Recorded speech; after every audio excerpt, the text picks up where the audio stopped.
¿Qué tal? Mi nombre es Gabriel. En esta ocasión estoy aquí para hablar un poquito sobre las relaciones de Maxwell. James Clerk Maxwell fue un científico matemático que vivió entre 1831 a 1879. Este propuso una teoría innovadora, la cual decía que los campos eléctricos y magnéticos están relacionados. Siempre ha habido un inconveniente con las propiedades termodinámicas, ya que éstas poseen variables naturales, las cuales son imposibles o muy difíciles de medir experimentalmente. Debido a esto, se presentó la necesidad de crear un método matemático el cual permitiese la evaluación de los sistemas termodinámicos en cualquier circunstancia, mediante propiedades de las ecuaciones diferenciales exactas. Así, la energía interna, entalpía, energía de Helmholtz y de Gibbs podía ser medida en función de parámetros medibles experimentalmente. Esto fue la base de la manipulación de cualquier expresión termodinámica según Lara 2013.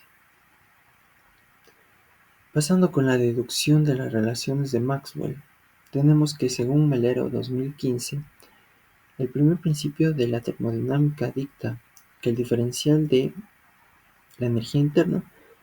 El diferencial exacto de la energía interna será igual al diferencial inexacto del calor más el diferencial inexacto del trabajo. Esto debido a que la magnitud de energía interna es una variable de estado, por eso es un diferencial exacto. Será igual a la temperatura por el diferencial de la entropía menos la presión por el diferencial del volumen. Así partimos con la entalpía, que será igual a la energía interna más el producto de la presión por el volumen.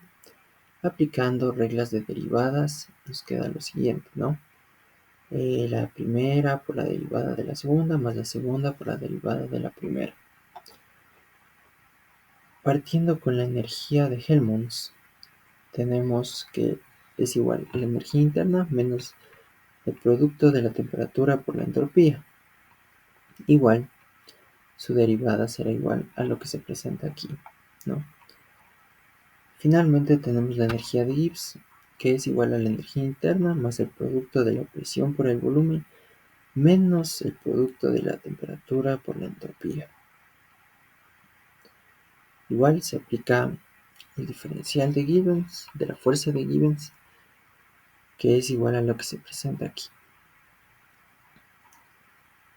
Una vez descrito esto, se procede a sustituir lo que ya se había mencionado antes, que la derivada de la energía interna es igual a la temperatura por el diferencial de la entropía menos la presión por el diferencial del volumen.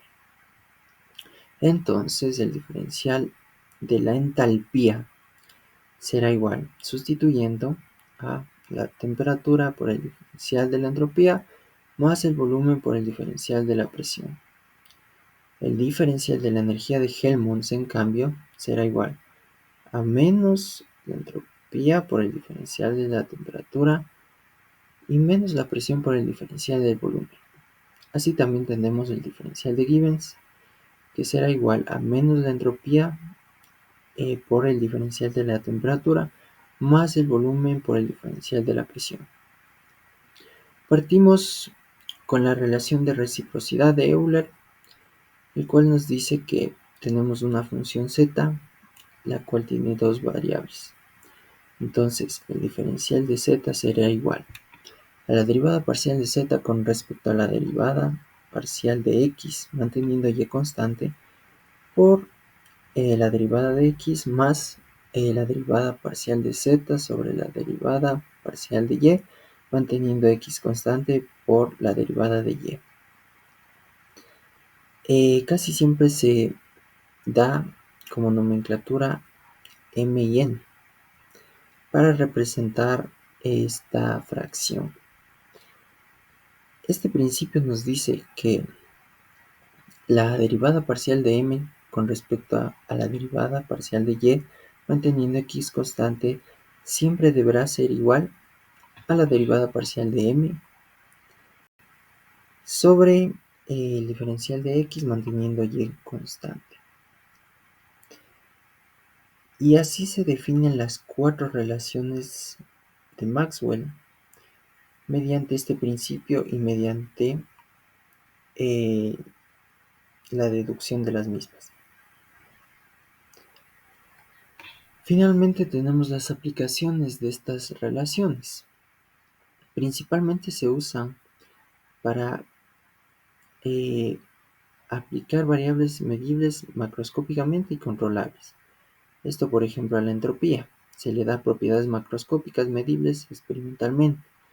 Un ejemplo de esto es la presión, la temperatura y el volumen. Una de las variables naturales de la energía interna y la entalpía es la entropía. Sin embargo, por medio de estas relaciones se la puede expresar en función de presión y temperatura, así como también las capacidades calóricas, en función de temperatura y entropía. Esto nos permite evaluar el comportamiento del campo electromagnético en un espacio o en un material. Un ejemplo de esto son algunos de los sistemas que han hecho un gran cambio en nuestro estilo de vida, como el radar, la televisión, los hornos de microondas, la telefonía celular, las comunicaciones satelitales, entre muchas otras más. Gracias a las relaciones que Maxwell estableció, el siglo XX fue llamado también como el siglo de la revolución tecnológica, cambiando las formas de comunicación y nuestro estilo de vida, según Reyes 2015. Eso ha sido todo, espero que haya quedado muy claro. Y aquí se presenta la bibliografía utilizada para este trabajo. Muchas gracias.